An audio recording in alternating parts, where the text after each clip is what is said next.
Hello and welcome back everyone. मेरा नाम है आशीष और आप देख रहे हैं टेस्टी कोडी चैनल। सो गाइज, ये हमारे एसक्यूएल ट्यूटोरियल का तीसरा पार्ट है और ये पूरी कंप्लीट प्लेलिस्ट जो भी बन रही है हमारे बिगिनर्स के लिए बन रही है और एकदम सिंपल और इजी तरीके से हम इसको समझा रहे हैं। ठीक है, जितना भी हो सकता है अपने तरीके से और रियल लाइफ से रिलेट करके हम समझा रहे हैं।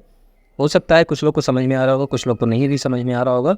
तो जिसको भी नहीं समझ में आ रहा हो परेशान ना हो, एक इसके बाद और ट्यूटोरियल निकलेगा, वो थोड़ा एडवांस लेवल में रहेगा पर इसको कवर करने के बाद। ठीक है, तो अभी फ़िलहाल के लिए हम कोर पार्ट को क्लियर कर रहे हैं। तो कोशिश करो कि ज़्यादातर मैं थ्योरेटिकल और प्रैक्टिकल दोनों बता रहा हूँ, तो आप कॉपी पेन में नोट डाउन करते चलो। ये बिगिनर के पर्सपेक्टिव से सबसे बेस्ट है। मतलब अगर आपको कोई खुद का प्रोजेक्ट बनाना है और खुद से एक .NET और SQL और आपको एंगुलर लेके कोई प्रोजेक्ट बनाना हो, तो उसके बिहाफ पे आपका ये ट्यूटोरियल बहुत काम आने वाला है। ठीक है, और साथ ही साथ इंटरव्यू के पर्सपेक्टिव से काफ़ी आपको हेल्प मिल जाएगा।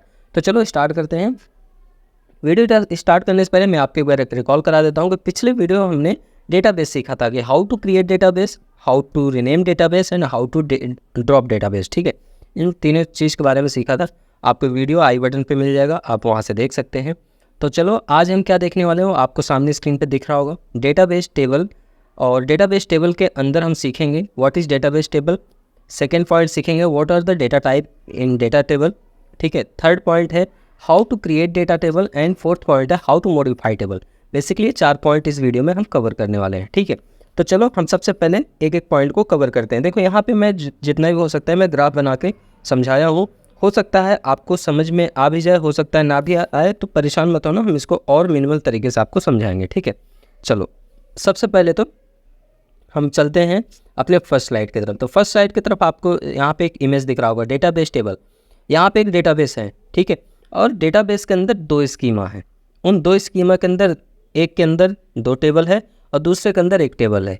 और इस जो 2 टेबल है, इस टेबल 1 के साथ 2 कॉलम है और यहाँ पे भी टेबल 1 के साथ 2 कॉलम है। ठीक है, अब इसको हम थोड़ा सा मिनिमम और रियल लाइफ से रिलेट करके आपको समझाते हैं। ठीक है, चलो सबसे पहले तो मान के चलो कि ये कोई डेटाबेस है जहाँ पे डेटा स्टोर हो रहा है। ठीक है, और उसके अंदर जो स्कीमा किसे कहते हैं? स्कीमा बेसिकली हम उसको बोलते हैं जो हमारे डेटा के हायरार्की होते हैं। डेटा के अंदर किस किस टाइप के डेटा, कौन से डेटा कहाँ पे, मतलब किस जगह पे डेटा रखा, उस सारी चीज़ों को जो एक पूरा सेट बनाता है उसको बोलते हैं हम स्कीमा। ठीक है, मतलब कि हमारे डेटाबेस का स्कीमा ऐसा होना चाहिए कि वहाँ पे हमारा ये भी होना चाहिए, उस पर ये भी होना चाहिए और ये भी डिटेल्स होनी चाहिए, वहाँ पे उस डिटेल्स को भी हम एक्सेस कर सकें। तो इस तरीके से जो चीज़ें हम बोलते हैं अपनी रियल लाइफ में, वो एक तरीके से समझो कि वो स्कीमा है। उसी तरीके से डेटाबेस में भी स्कीमा होता है। ठीक है, तो स्कीमा का मतलब ये हुआ कि मान लो एक हॉस्पिटल है। ठीक है, एक हॉस्पिटल है, डेटाबेस का एक हॉस्पिटल है।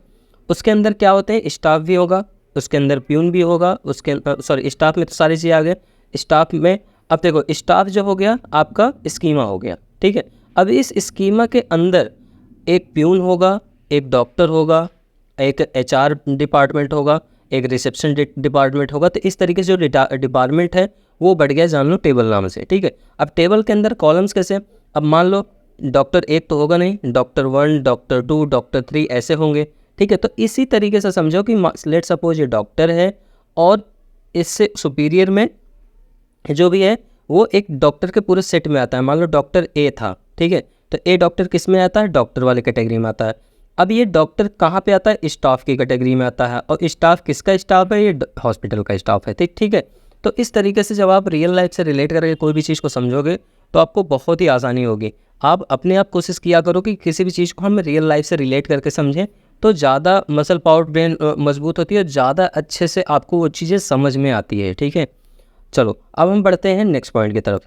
तो यहाँ पर नेक्स्ट पॉइंट पे मैंने लिख रखा है SQL सर्वर डेटा टाइप। ठीक है, बेसिकली डेटा टाइप तो बहुत सारे हैं, इनको एक्सप्लेन करने लगूंगा ना मैं, तो एक्सप्लेन करने में सिर्फ 25-30 मिनट सिर्फ एक्सप्लेन में एक एक मतलब डेटा, जैसे न्यूमेरिक है, अब न्यूमेरिक के अंदर क्या क्या आते हैं, बहुत सारी चीज़ें आती हैं, तो काफ़ी टाइम लग जाएगा। लेकिन फिर भी जो इम्पोर्टेंट नेसेसरी रियल लाइफ से यूज़ करके जो हमें मतलब जो मुझे प्रोजेक्ट में यूजल जितने भी डेटा टाइप्स हैं उसको मैं लिख रखा हूँ और उसको मैं समझाता हूँ। लेकिन उससे पहले मैं यहाँ पे एक इमेज इसलिए ले रखा हूँ जिससे कि आपको बता सकूँ कि इतने सारे डेटा टाइप्स होते हैं। ठीक है, चलो यहाँ पे आप देख रहे होगे SQL डेटा टाइप।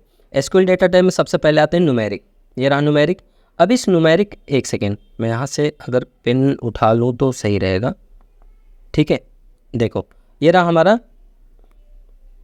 न्यूमेरिक, ठीक है।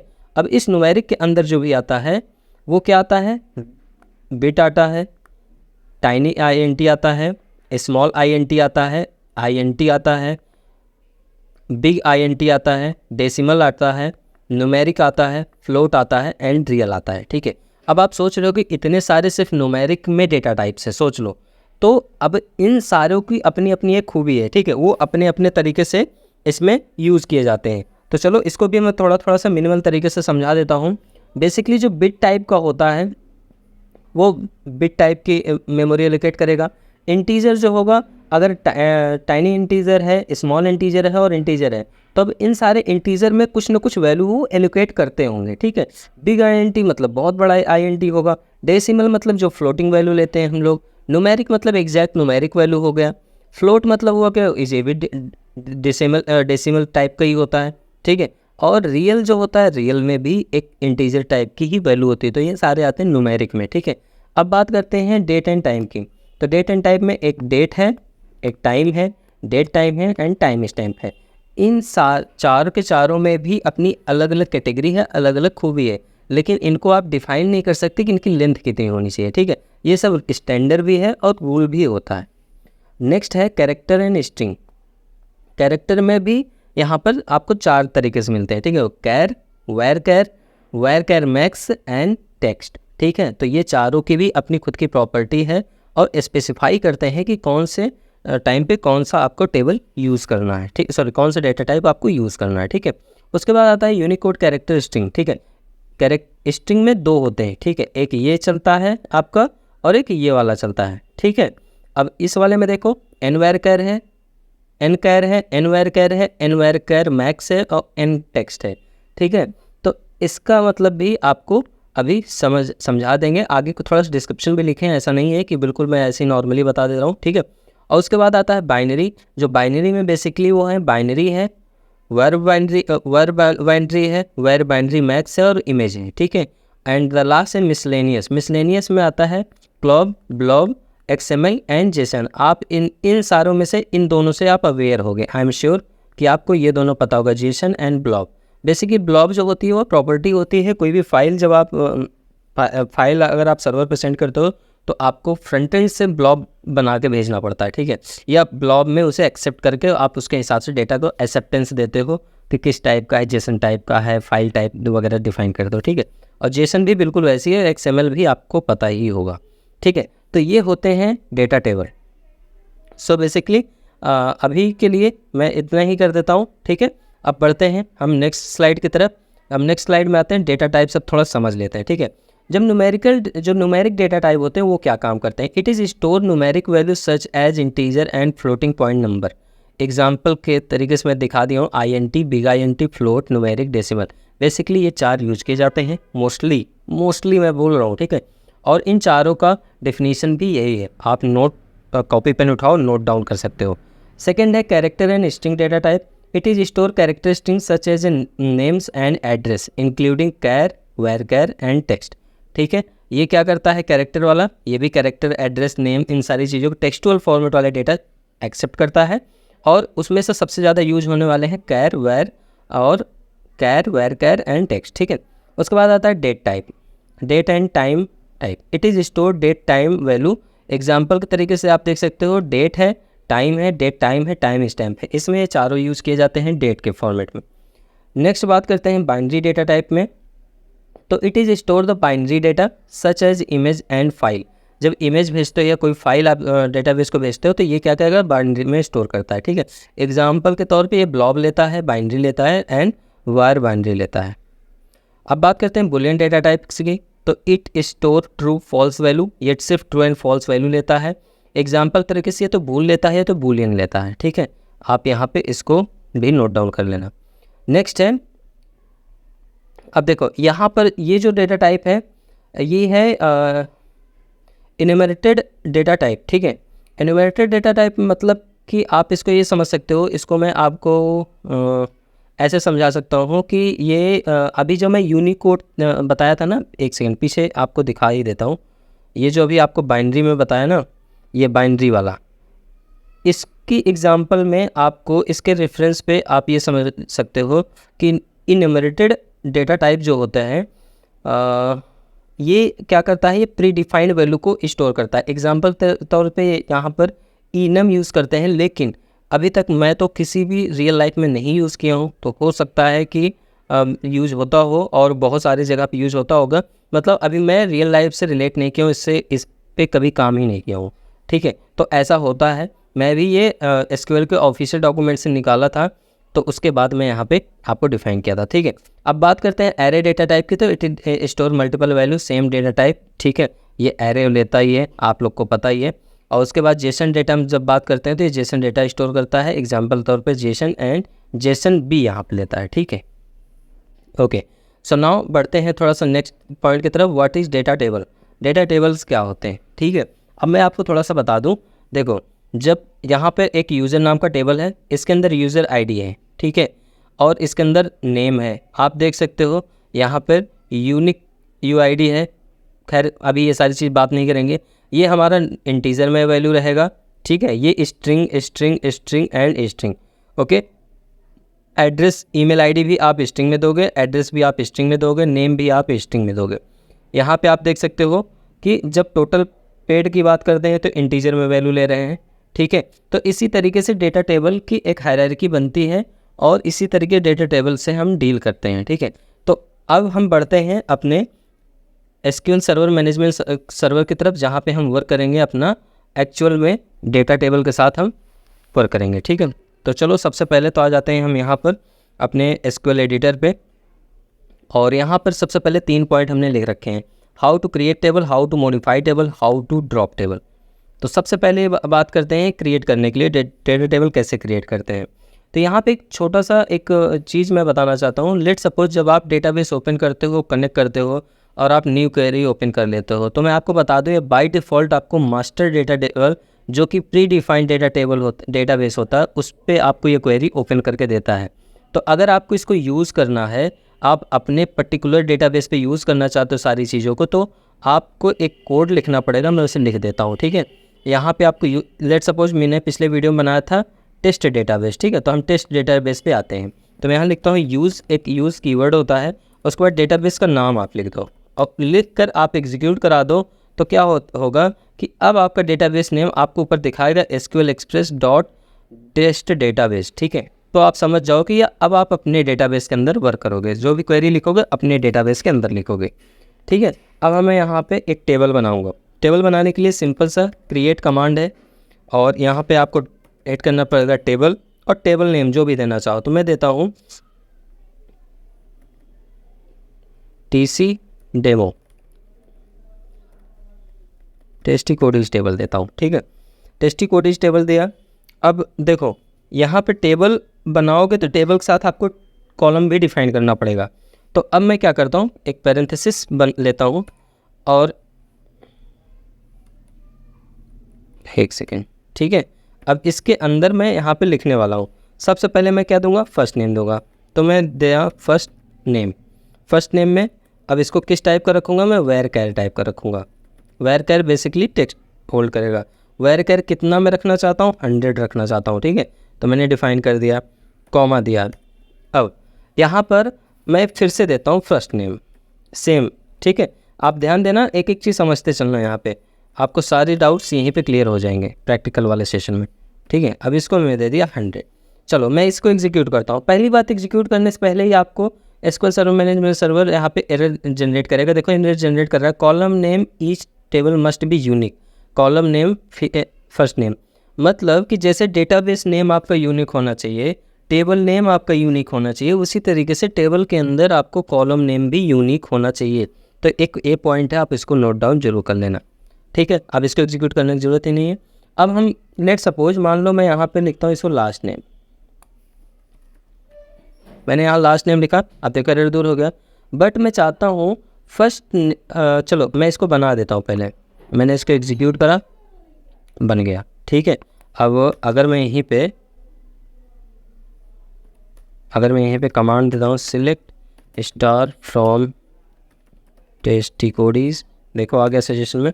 और अगर अब इसको मैं एग्जीक्यूट करता हूँ तो आप देख सकते हो यहाँ पर first name and last name मुझे दिखाई दे रहा है, ठीक है, first name and last name. But मैं चाहता था कि मुझे यहाँ पर एक और फील्ड बनाना है, उसमें मुझे लेना है मिडिल नेम, और मिडिल नेम में मैं चाहता हूँ MIDDLE मिडिल स्पेस नेम ऐसे लिक्विड करूँ। तो देखो यहाँ पे एरर दे दिया। अब ये तो एग्जीक्यूट होगा नहीं, क्योंकि मिडिल नेम भैया मिडिल पे और स्पेस नेम ऑलरेडी मैंने बताया था। जिस भी वर्ड पे अगर आपको ब्लू कलर आ जाए जान लो प्री डिफाइंड कीवर्ड है, तो आपको कुछ उसके साथ कुछ और यूज़ करना पड़ेगा, पहली चीज़। दूसरी चीज़, चलो N A कैपिटल कर देता हूँ, तब भी वही है क्योंकि ये केस सेंसिटिव है। अब आपको जब इसको स्पेस के साथ बनाना होगा तो आपको यहाँ पर स्क्वायर ब्रैकेट का यूज़ करना पड़ेगा। स्क्वायर ब्रैकेट जब यूज़ कर लोगे तब आप इसको एक्सेस कर सकते हो। उसके बाद जब आप इसको एग्जीक्यूट कराओगे तो आपको देखेगा this is already an object name टेस्टिकोडीज, ठीक है। मतलब इनका कहने का मतलब है ये टेबल तो पहले से बना है, ये दो चीज़ ऑलरेडी एग्जिस्ट है, ठीक है। तो जब आप बना रहे थे तो उसी समय आप करते हैं। तो मतलब हम डेटा टेबल कैसे बनाते हैं आप समझ गए, create table and table name, उसके बाद आप फील्ड नेम जो भी देना चाहो फील्ड नेम दे सकते हो, उसके बाद आपका टेबल बन जाएगा। अब लेट सपोज यहाँ पर आपको मिडिल नेम भी इंसर्ट करना है, ठीक है। मिडिल नेम इंसर्ट करना है तो उसके लिए आपको कुछ ना कुछ तो करना ही पड़ेगा मिडिल नेम इंसर्ट कराने के लिए। तो एक काम करते हैं, पहले तो ये स्पेस वाला समझते हैं। तो एक मैं और टेबल यहाँ बनाता हूँ टेस्टिकोडीज2 नाम से, ठीक है, और इसको एग्जीक्यूट कराता हूँ। इतना मैं लिख के एग्जीक्यूट किया, कमांड हो गया। अब यहाँ पे टेस्टिकोडीज2 का देखता हूँ, तो देखता हूँ क्या आता है स्पेस वाला नेम, टेस्टिकोड सिलेक्ट स्टार फ्रॉम, आ गया, ठीक है। अब यहाँ देख सकते हो मिडिल नेम में हमारा जो है ये क्या है कि ये मिडिल के बाद एक स्पेस एलोकेट है इसमें, बाकियों में देखो स्पेस नहीं है। अगर मैं इसको थोड़ा सा बड़ा करूँ, देख मिक्स कर बड़ा होगा कि नहीं, ठीक है, ये बड़ा नहीं हो रहा अभी, इसको इसकी सेटिंग्स कहीं से और से बड़ी होगी, ठीक है, मतलब जूम वाला ऑप्शन इसका कहीं होगा, अभी मैं इस पर टाइम नहीं वेस्ट करूँगा, ठीक है। तो ये चीज़ देखो यहाँ पर आपको स्पेस मिल गया, ठीक है। बट अगर आप चाहो कि इस सारे टेबल के कॉलम में कुछ और भी इंसर्ट करना चाहते हो, लेट सपोज मान लो कोई कॉलम है आप ऐड करना चाहते हो टेबल 2 में, ठीक है। तो आप अब देखो यहाँ पे अभी जो मैं बताने वाला हूँ अब मॉडिफाई वाला सेक्शन चलेगा, ठीक है। मैं यहाँ लिख दिया मॉडिफाई। अब मॉडिफाई पे आपको अल्टर कमांड यूज़ करना पड़ेगा, जैसे आपने कल देखा होगा डेटाबेस में अल्टर टेबल, और उसके बाद आपको टेबल नेम देना पड़ेगा। तो मैं दिया टेस्टिकोडीज2, और यहाँ पे मैं दिया ऐड कीवर्ड, और यहाँ पे मैं दे रहा हूँ ईमेल। ईमेल कितना है, ये वैरकैर ये भी होगा और ये होगा 50, ठीक है। और साथ ही साथ इसको यहाँ पे मुझे बताना पड़ेगा कि ये जो होगा ये नल होगा, ठीक है। अब मैं इसको इंसर्ट करता हूँ। अब देखो कमांड सक्सेसफुल हो गया। अब चेक करता हूँ इसको सिलेक्ट क्वेरी चला गई क्या ईमेल वाला फील्ड आया कि नहीं, तो आप देख सकते हो यहाँ ईमेल फील्ड आ चुका है, ठीक है। तो इसी तरीके से आप टेबल में मॉडिफिकेशन कर सकते हो, कोई भी कॉलम को ऐड कर सकते हो। चलो अब ऐड करने के साथ साथ मान लो किसी कॉलम को एडिट करना हुआ, ठीक है, मान लो कोई कॉलम को आपको एडिट करना हुआ कॉलम नेम नहीं, तो उसके लिए आप क्या करोगे, इस कमांड को पूरा मैं कॉपी करता हूँ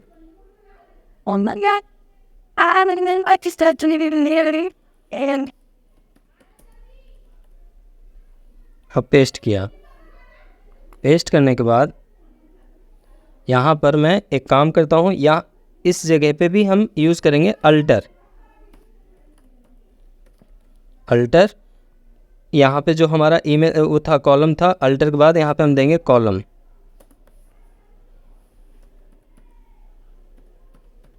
ठीक है। ईमेल जो है ईमेल को 50 था, हम इसको कर देते हैं 100,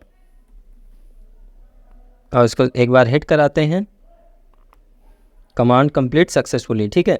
तो अब क्या हुआ, यहाँ पे हमारे ईमेल की जो लेंथ हो गई वो हमारी कितनी हो गई, 100 तक हो गई है, ठीक है। अब बिल्कुल इसी तरीके से मान लो आपको किसी कॉलम को ड्रॉप करना हुआ, ठीक है, कोई कॉलम ऐसा है जो आप ड्रॉप करना चाहो, तो आप सिंपली इसी को आप कॉपी कर लो। कॉपी करने के बाद आप पेस्ट करो और यहाँ सिंपली बस इतना लिख दो ड्रॉप और ईमेल। ठीक है, ड्रॉप। यहाँ पे ये सब चीज़ लिखने की ज़रूरत ही नहीं है, फिर डायरेक्ट आप कॉलम नेम लिख दो, हो गया। और उसके बाद इसको रन करा देते हैं।